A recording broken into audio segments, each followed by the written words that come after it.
Olá, bem-vindos, bem-vindas e bem-vindes a mais essa conversa com um dos filmes da programação do Olhar de Cinema 2021. Estamos aqui pelo segundo ano e torcendo muito que seja o último nessa nossa versão online, fazendo tanto a exibição dos filmes quanto as conversas com os realizadores, com os outros convidados do festival aqui nesse formato virtual. E hoje a gente vai conversar então com o Vladimir Seixas, que é diretor, roteirista, montador, em suma, idealizador do Rolê, Histórias dos Rolezinhos, que é um filme que está participando, um longa que está participando da competição do festival, junto esse ano com outros 8 longas, a gente tem 9 longas na competição do Olhar de Cinema, e o Rolê é um desses filmes que está com a gente aqui e que a gente então vai conversar um pouco com o Vladimir agora sobre ele. Vladimir, antes de mais nada, obrigado não só pela tua presença aqui para a gente bater esse papo, mas também pelo filme poder estar fazendo a sua estreia no Brasil aqui no Olhar de Cinema. Para nós é sempre uma alegria poder trazer um filme pela primeira vez para o público, e acho que é um filme muito especial, muito importante, a gente vai falar disso, e que bom que podemos estar fazendo isso aqui no Olhar de Cinema. Para nós é uma grande honra. Queria começar, cara, antes até da gente falar um pouco mais profundamente, mais precisamente do filme, uma coisa que para a gente aqui na comissão de seleção, na discussão, foi super importante e que eu queria que a gente começasse talvez falando disso, é que o filme, de alguma maneira, pela nossa visão, pela minha visão, inclusive, de alguma maneira, culmina todo um processo, todo um projeto de trabalho que vocês têm feito já há mais de 10 anos, né? Na Coro de Rato, que é uma produtora carioca, uma produtora do Rio de Janeiro, que tem feito um trabalho já, como eu falei, longo, tanto de filmes de longa-metragem, de filmes de curta-metragem, de vários tipos de ação, dentro dessa ideia do cinema que registra o seu tempo, né? Do cinema que, de alguma maneira, é um cinema que intervém, mas é um cinema que também tem essa importância de fazer o registro dos processos que a gente está vivendo no nosso tempo, né? E é por isso que eu mais adiante vou explicar um pouco por que eu acho que o Rolê, de alguma maneira, culmina esse processo, mas eu queria talvez que você pudesse, antes disso, falar um pouco da trajetória e dos objetivos de vocês lá atrás, ao criarem a produtora, ao criarem essa junção de pessoas para realizar esses filmes, e um pouco como que você enxerga esse processo já de tantos anos a partir de hoje, do que vocês vêm fazendo, né, para além desse filme especificamente. Maravilha, Eduardo. Primeiro, eu agradecer, né, ao Olhar, a oportunidade da gente estrear o nosso longa aqui no festival, o Olhar de Cinema que a gente admira bastante, acompanha, e tem certeza de que está estreando num lugar muito especial, assim, nosso filme. Então, a gente quer agradecer essa oportunidade. Antes de ir para a sua pergunta, falar um pouco que o Rolê é uma produção da Coro de Rato junto com o Cine Brasil TV, então agradecer também ao Cine Brasil TV que possibilitou, né, que a gente fizesse esse documentário, e mistura um pouco com a sua pergunta, né, porque ele foi realizado com recursos do paralisado, não vou dizer extinto fundo setorial, né, e de uma certa forma ele também o culminar de uma tentativa ali de impor ou de criar junto, né, uma sequência de narrativas, e é o primeiro filme com grana que eu de uma certa forma, junto com o meu sócio Luiz Carlos Alencar, a gente consegue captar, né? Então era uma trajetória ali de alguns filmes, e aí a gente cria a Coro de Rato, continua fazendo os filmes nas estruturas que a gente tem acesso, até que a gente tenha essa oportunidade de captar e fazer esse documentário que a gente vai lançar agora no Olhar de Cinema, né? Então, aí seguindo um pouco a sua pergunta, a Coro de Rato ela é criada em 2015, né? Eu e o Luiz Carlos de Alencar trabalhávamos para outra produtora, também com cinema documentário, e a gente já foi, nesse período de trabalho, acumulando histórias e narrativas e vontades de fazer cinema, de fazer alguns filmes que, digamos, no mundo do trabalho não seria viável, né? Porque você precisa estar... As semanas foram ficando cada vez mais não como secundários, mas filmes que a gente desenvolvia, digamos, no final de semana, né? E como existe ainda uma sintonia muito grande entre temática, política, caminhos de forma documental entre Luiz e eu, né? A gente se encontrou num momento muito parecido, assim, de carreira, então a gente decidiu juntar uma grana e abrir essa produtora para realizar aqueles filmes que estavam, digamos, deixados de lado, né? Então a gente cria Coro de Rato em 2015, a gente tinha uma história anterior, e aí já vou embarcar talvez em coisas que você vai perguntar depois, né, de outros filmes, assim, o Rolê, ele é um desdobramento do primeiro curta que eu realizei, o Hiato, né, que é de uma ocupação no shopping. Inclusive existem dispositivos no filme que remetem a esse curta, né, trazem esse filme à tona e de uma certa forma atualizam o debate que estava ali já colocado no hiato. E aí a gente meio que consegue captar outros 2 filmes depois dessa captação do Rolê, mas o Rolê só ficou pronto agora por questões eu digo que é um filme mais difícil, assim, em termos de escolhas de dispositivos, né, de tempos de cinema, misturam alguns tempos na narrativa que, de uma certa forma, não foram fáceis de encontrar na montagem, né, muito por acasos mesmo, né, assim, filmagem, por exemplo, posso te dar um exemplo. A gente foi fazer o teaser para vender esse filme em 2015 e 2016. A gente foi em São Paulo fazer umas filmagens com um personagem que está no filme, que é o Jefferson. Quando a gente volta para filmar em 2018, já com dinheiro captado e podendo viajar, o Jefferson já tinha uma outra vida, né? Ele já tinha sido despejado da favela onde ele morava e, de uma certa forma, esses tempos do filme e da produção foram incorporados na narrativa, né? Por isso que eu digo que é uma narrativa um pouco mais com mais desafios, digamos assim. É um filme que eu achei difícil de fazer, a verdade é essa. Então, a Coro de Rato, aí respondendo diretamente a sua pergunta, ela articula um pouco esse de fazer documentário, né, e de uma certa forma lança com os desejos de futuro. E o Rolê, ele já tem aí, acho que de alguma forma, esse desejo de ficção, sabe? Eu acho que já tem ali uma proposta que foi criada junto com os personagens, de encenação de uma forma que nasceu assim organicamente. Para dar um exemplo, assim, sei lá, no terceiro dia de filmagem, eu e os atores, alguns atores, eles já trabalhavam. Por exemplo, eu viajei sozinho, eu não fui com equipe, né? Eu fui para São Paulo e para Belo Horizonte, entender como estava a vida das pessoas e me reaproximar. Como eu filmo, eu levei uma câmera, levei equipamento de lapela, sem fio, de microfones, enfim. No terceiro dia, as personagens já colocavam o próprio lapela, perguntavam se estava tudo bem, vão gravar, entendeu? Então foi um processo muito, muito orgânico, assim, e foi muito cuidadoso, apesar de parecer que não, né? Fazendo essa viagem sem equipe, né? Para se reaproximar de um personagem que eu entrei em contato há 2 anos atrás.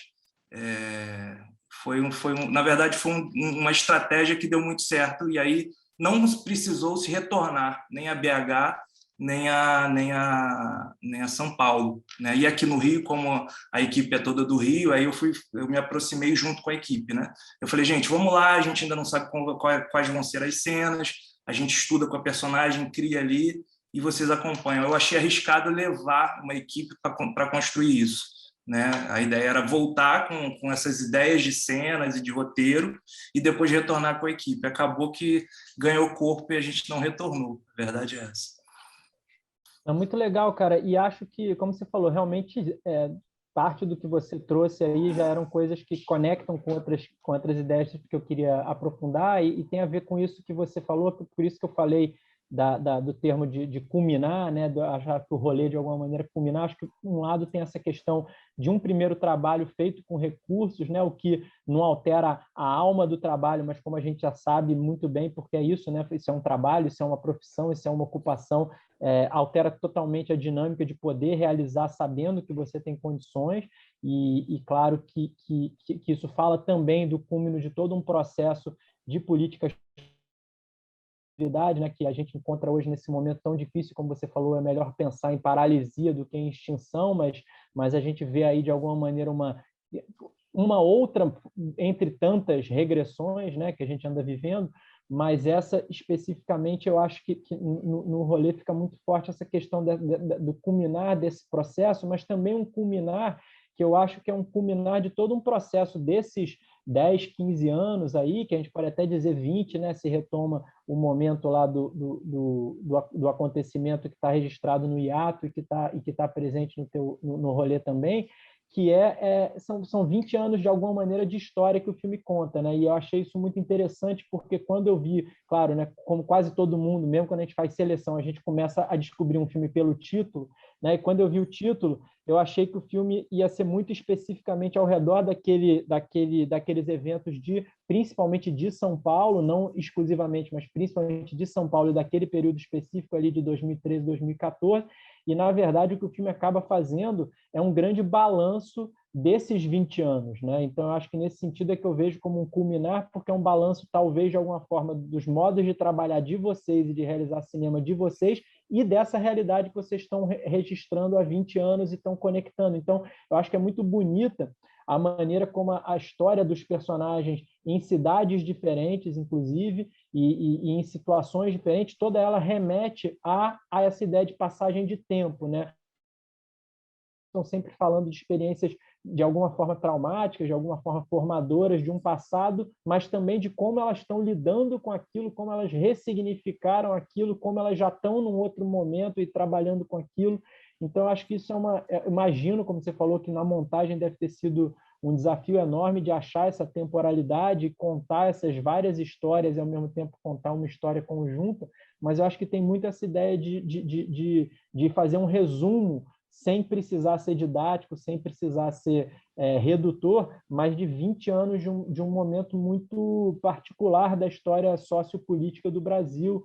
E, especificamente, né, acho que o filme claramente, isso é um dos seus 2 ou 3 temas principais ou questões principais, principalmente da questão das vivências negras no Brasil nesse período desses 20 anos, e né, até uma das personagens fala isso, em relação a ela, que ainda é bastante jovem, mas ela fala que já tem uma geração seguinte que ela já vê sendo formada e se posicionando e se colocando de uma outra maneira no mundo. Então, acho que o filme tem essa capacidade que é muito delicada, né? E aí eu queria que você falasse um pouco mais, talvez, de quando na ideia de que, de alguma maneira, ele ia dar conta dessa multiplicidade de tempo e de realidades, ou se ele nasce realmente mais localizado para contar a história de um determinado acontecimento, de um determinado momento, e foi se transformando numa coisa que, como aqueles círculos das pedras jogadas na água, né, que vai espalhando e vai virando uma outra coisa. Como é que foi essa amplitude? Ela já estava no projeto quando você começa, ou ela vai se tornando necessária? Essa sua fala traz várias digressões necessárias, mas vamos lá. Cara, esse pensamentos, assim, né?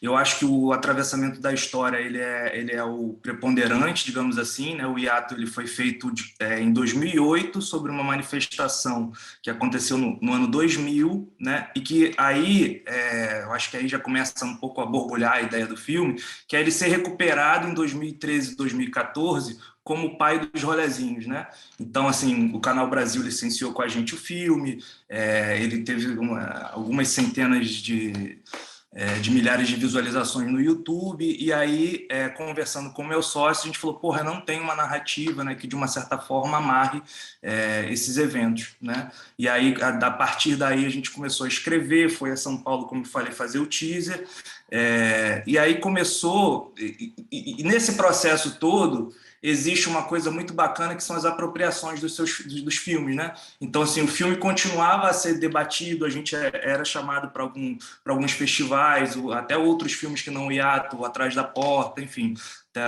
teve uma certa circulação, e aí você via a progressão do debate, né? Como o debate ele tinha também uma linha histórica que diz um pouco do Brasil, e aí no final assim, dos debates, a discussão racial foi muito mais forte, assim.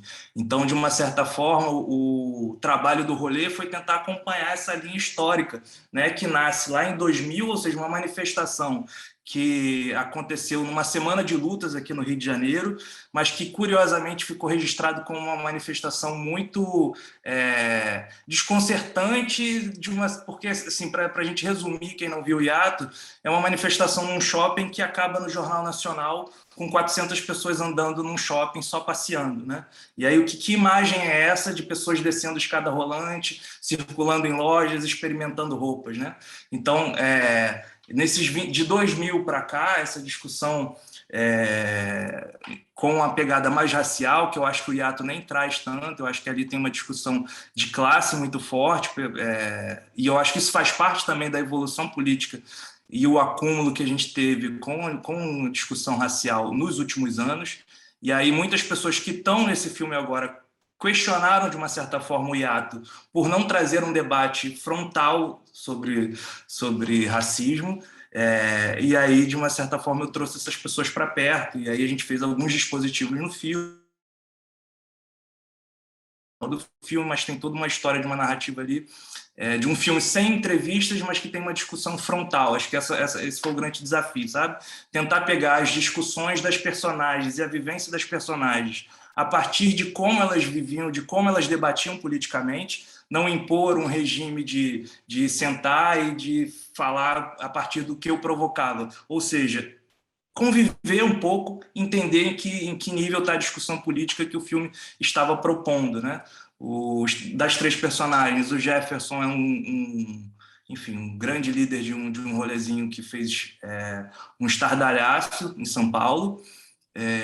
Aqui no Rio de Janeiro, a Tainá fez um rolezinho que teve, digamos, uma repercussão menor, mas teve uma linha, né, dramática muito forte para o filme, né, numa espécie de como você se reerguer e se reconstruir a partir de um caso muito duro de racismo direto. Assim, eu acho que a Priscila é essa personagem que traz a performance, que é a experiência que eu acho que resume bem, né, um rolezinho, né, que é performar num espaço que, em tese, não é um espaço que é para você estar, que seu corpo é bem-vindo, né, como uma forma de devolução de violência. E isso é um pouco o trabalho da Priscila como um todo, como performer, né? E, curiosamente, ela tinha participado de um grande rolezinho em BH, né, com a Ayana, que está no filme.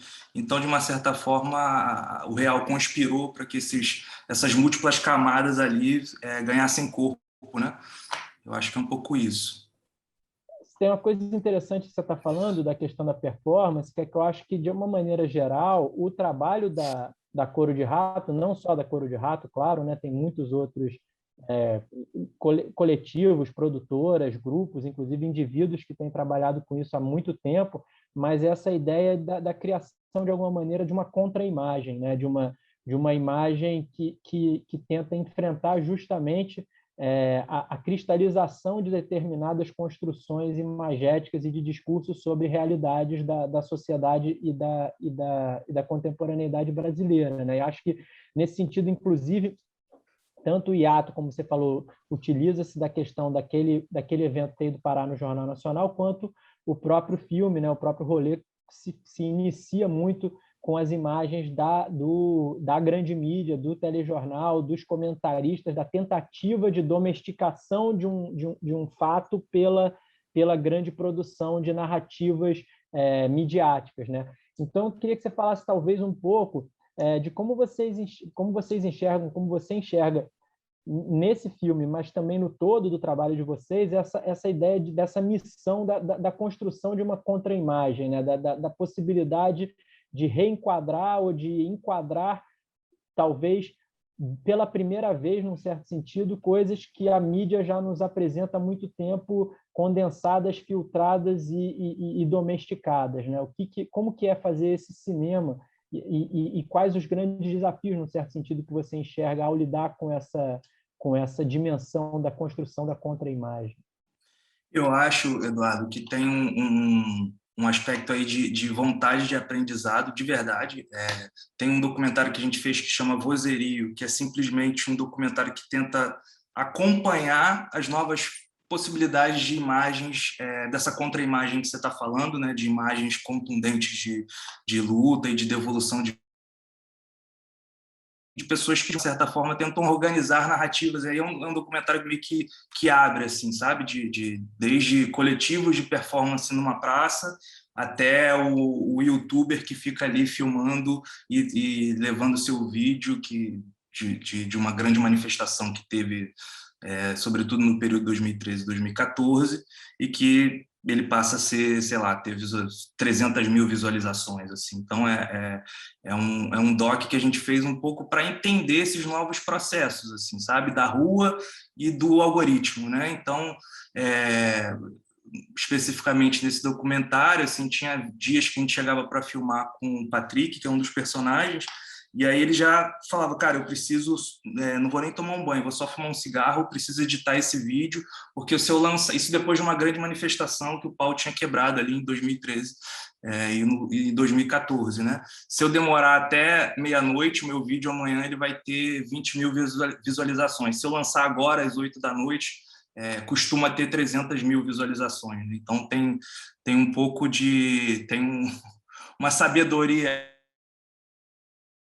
muito bem como mas desperta bastante interesse, né?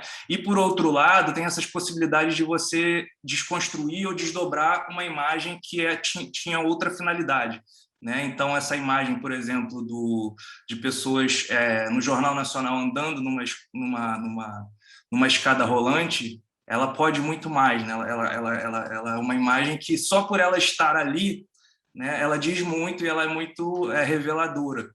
E aí, encontrar esses personagens e esses duplos da imagem, né, uma imagem que, de uma certa forma, é uma imagem acostumada ou desgastada, e tirar ela desse lugar é algo que a gente meio que gosta de fazer ou tenta trazer isso ao favor da narrativa, assim, a favor da narrativa.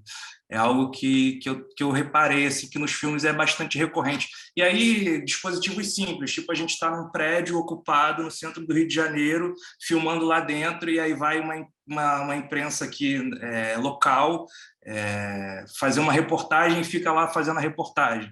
Aí a gente filma a reação da galera lá se vendo meio-dia quando passa no jornal local, entendeu?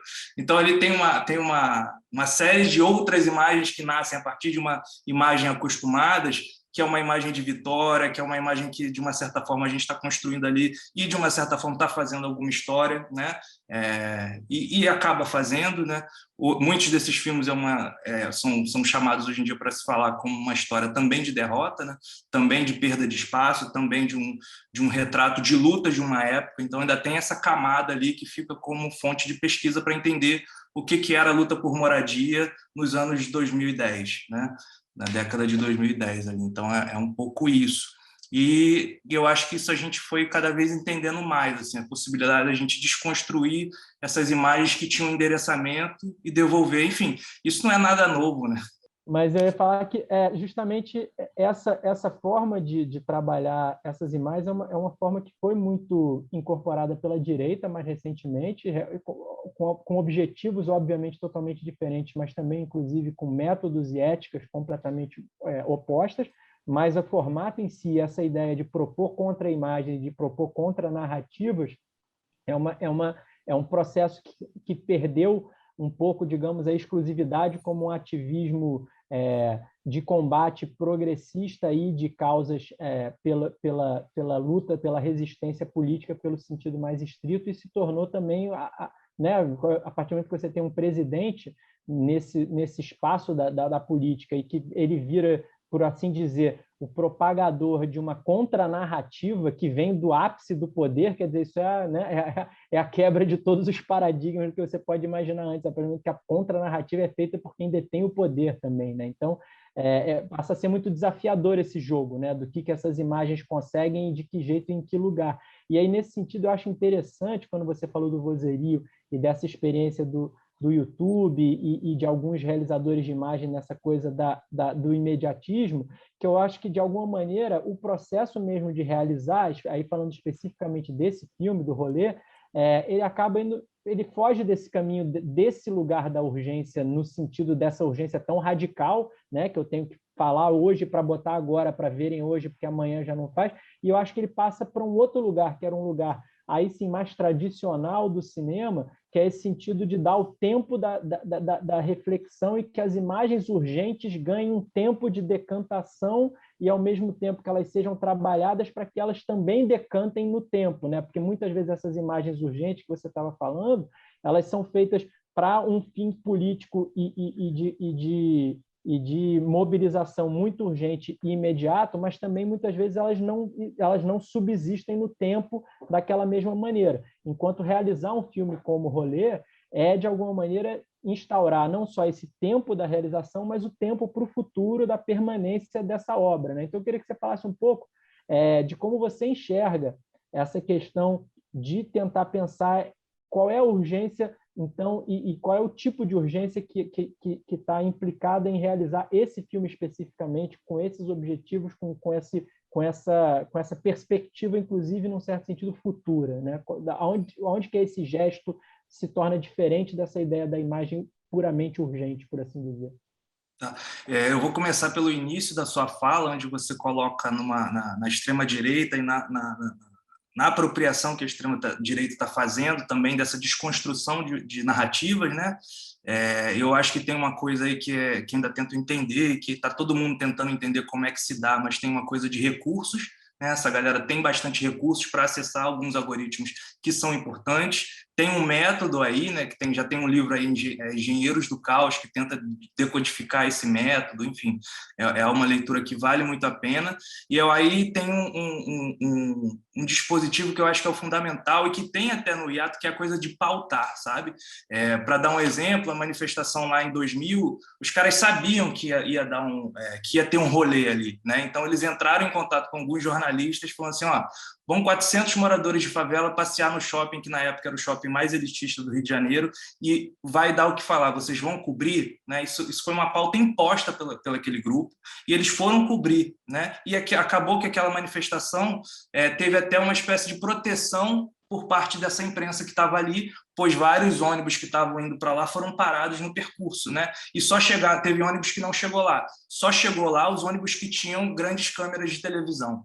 Então, tem uma coisa de pautar e de antecipar que eu acho que a extrema-direita se apropriou muito, né, de uma maneira eficaz, digamos assim, na metodologia deles. Mas, enfim, já trazendo mais para cá, né, mais para a sua pergunta, tem um quê de que os filmes que a gente fez, eles não participam diretamente de uma urgência, né, como resultado final, mas participam também, né? Vou dar um exemplo. Tem 3 usos de imagem quando você está filmando ações diretas como a gente filmou. Você tem um arrombamento de prédio, por exemplo. Aquela câmera ali, ela é um primeiro agente de salvo-conduto, né? A gente está entrando, mas está tudo sendo filmado. Isso hoje pode parecer óbvio, mas naquela época não tinha smartphone, não tinha nada disso. Então, para você ter uma câmera, você precisava de uma mini DV, todo um equipamento ali que não era uma coisa super acessível. Então, teve um respaldo desse agente ali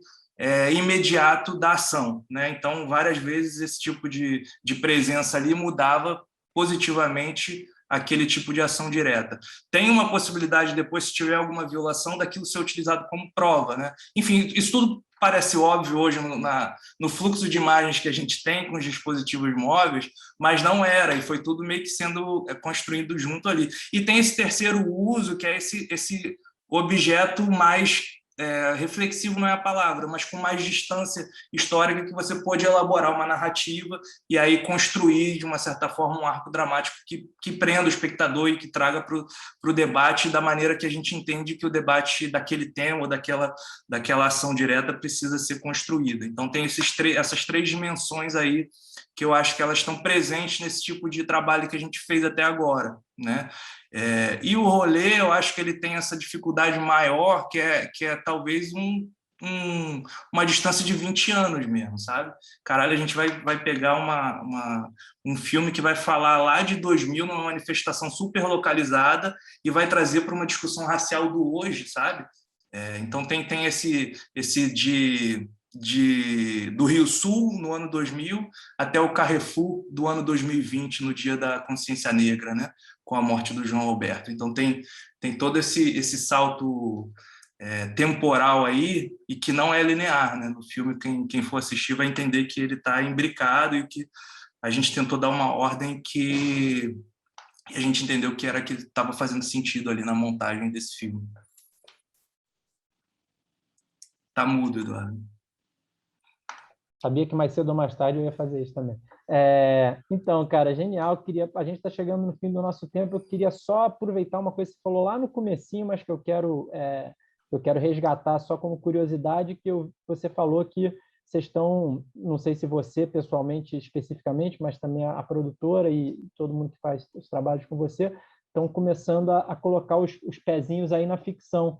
E aí queria que você falasse um pouco disso, assim, para a gente também, essas entrevistas de alguma forma são também o registro do seu tempo, de um momento, então falar desse momento de passagem, se é algo que já está em processo, vocês já estão em realização, se você está em processo de desenvolvimento e como é que está sendo, da onde veio essa, essa necessidade ou esse interesse por fazer essa passagem e até de alguma maneira se esse trabalho que você citou do rolê de alguma maneira já plantava algumas possibilidades ali de retrabalhar a realidade a partir de uma ideia de ficção e como é que está sendo esse processo, porque para a gente que acompanha o trabalho de vocês já há muito tempo, muitos anos, é uma novidade muito interessante de descobrir e de ficar ansioso já querendo ver.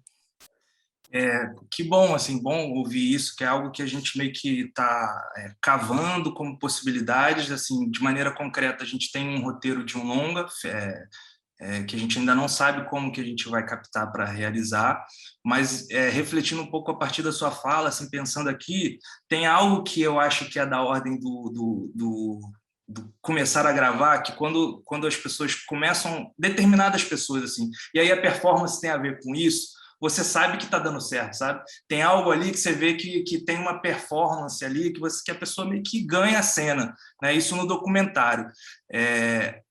E de lá para cá, isso eu comecei, enfim, acho que o Luiz também, a gente começou a notar que tem essa mágica no documentário, mas como que deve ser você ter a possibilidade de trabalhar com um profissional desse tipo de cena, né? De criar cena, o cara que está ali para fazer esse tipo de cena, o ofício dele é esse, né? Então, assim, uma das coisas que saltaram aos olhos são a vivência das personagens que a gente filmou e como escapavam temas, né? Então a gente estava ali fazendo um filme sobre moradia, mas ao mesmo tempo, como eu convivi, sei lá, 8 dias dentro de uma ocupação, eu entendia qual era o trabalho daquelas pessoas, né? Algumas pessoas eram catadoras, a maioria delas eram camelôs. Então, quantas histórias de vidas poderiam ser realizadas a partir daquele, porque eu tinha um foco ali, que era fazer um filme sobre aquele prédio, sobre aquela ocupação. Isso no caso do Atrás da Porta.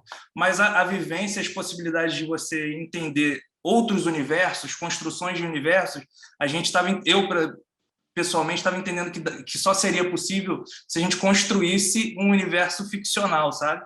Porque de uma certa forma era a imposição de um filme e ver como a vida das pessoas possibilitavam 1000 outros filmes. Só que aí, cara, a gente precisava, sei lá, de 80 anos para fazer todos esses filmes documentários, né? Então, talvez por uma questão de facilidade, não é uma palavra, assim, mas de articular mais as narrativas, né, a partir dessas vivências. E esse filme que a gente está desenvolvendo tem o tema do trabalho e da uberização do mundo, assim, já estava lá, sabe? Quando a gente via a precarização do trabalho dos camelôs, que estavam morando naquela ocupação que a gente estava registrando.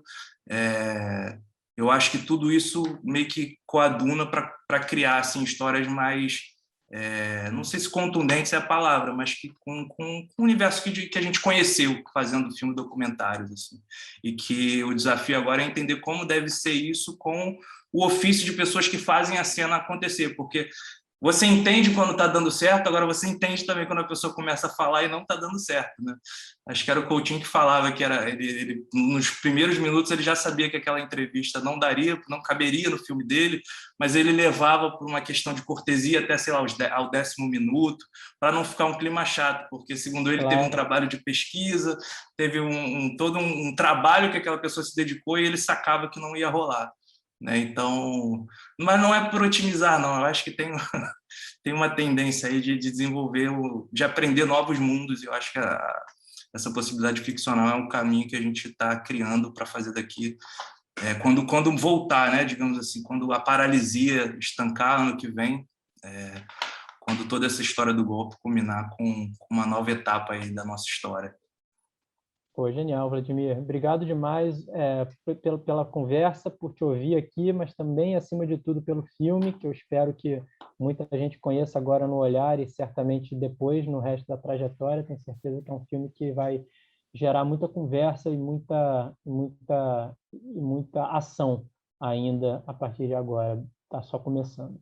Obrigado demais, cara. Valeu e a gente se vê em breve.